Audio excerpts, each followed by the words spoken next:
Kaçta bir teze maşın alın. Desene öyle onda bir tane saçımız verdim. Sana planların hafta sonlarım var. Çok yavaşsın. Katamam yavaşsın. Ay bitler.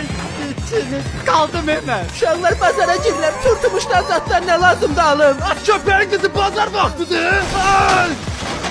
Çekilin yolumdan başınız gelir. Abına garra. Aşağı yerim etsin. Ben siz Kamran abi Kamran. Kamran ben gözüme ben. Göründü başınız nağaracak. Ağzını yakalas. Yaxşı ki qaz pulunu ödemişəm. Getdi.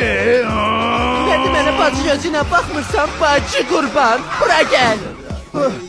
Sen o epoxaya geçmişsin de. Başına bir təzə maşını mübarəkdir. Oy bile ne pişirdi. Maçlı kredisi elə qurtarmamışdı.